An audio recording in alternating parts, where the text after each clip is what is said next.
ஓம் சிவாய நம. துலா ராசிக்காரங்களை பொறுத்த வரைக்கும் ரொம்ப ஸ்வீட்டானவங்க. ஆனால் அவங்கள கல்யாணத்துக்கு முன் கல்யாணத்துக்கு பின்னு அவங்க வாழ்க்கையை ரெண்டாக பிரிச்சோன்னா, கல்யாணத்துக்கு முன்னாடி நான் எங்கே எப்படி இருக்க வேண்டியவன் தெரியுமா அப்படின்னுவாங்க. கல்யாணம் ஆன பிறகு ரொம்ப மாட்டினேன், அவசரப்பட்டணும் அப்படின்னு யோசிப்பாங்க. ஸோ இந்த மைண்ட் செட்டு கொண்டவங்க தான். ஏன்னா அவங்கள பொறுத்த வரைக்கும் எல்லார்கிட்டையுமே சரிசமமாக பாஷாட்டி இல்லாமல் கலகலன்னு பேசி பழகக்கூடிய ஒரு நபர். ஸோ கல்யாணம்ன்றது வந்து அவங்க வாழ்க்கையில் மிகப்பெரிய ஒரு கனவும் கூட சொல்லலாம். தனக்கு வரக்கூடிய வாழ்க்கை துணை தன்னை எந்த விதத்திலையும் எங்கேயுமே விட்டு கொடுக்கக்கூடாதுன்ற மைண்ட் செட் இருக்கும். கொஞ்சம் ரொமான்டிக்காக இருக்கணும், திருமணம் சார்ந்த வாழ்க்கை வந்து திருமண வாழ்க்கை வந்து கொஞ்சம் ரொமான்டிக்காக இருக்கணுன்ற எதிர்பார்ப்பெல்லாம் துலாமுக்கு ரொம்ப அதிகம். ஆனால் அந்த ரொமான்டிக் வந்து அந்த வாழ்க்கை துணை கிட்ட கிடைக்காம போகும்போது தான் அங்கே ஒரு மிகப்பெரிய ஒரு ஏமாற்றத்தை அவங்க சந்திக்கிறார்கள்னு சொல்லலாம்.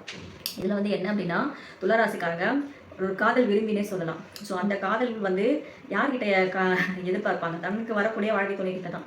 அங்கே வந்து அது குறையும் போது தான் அந்த குடும்ப வாழ்க்கை வந்து பாதிக்குது. ஒரு ரொமான்டிக் லவ்வாகவே அந்த லைஃப் வந்து மூவ் ஆகணும்னு நினைப்பாங்க. ஸோ இதுவும் வந்து துளாராசிக்காரங்க அளவுக்கு அதிகமாக எக்ஸ்பெக்ட் பண்ணக்கூடிய ஒரு விஷயமா இருக்கும். பிரச்சனை என்னன்னா அது அந்த இடத்துல வந்து கிடைக்காம இருக்கும். ஸோ துளாராசிக்காரங்க கூட பார்த்தீங்கன்னா மேக்சிமம் தனுசு, மீனம், மேஷம், சிம்மம் இந்த ராசிக்கு சேர்ந்தவங்க தான் அதிகமாக வந்து வாழ்க்கை துணை ஆவாங்க.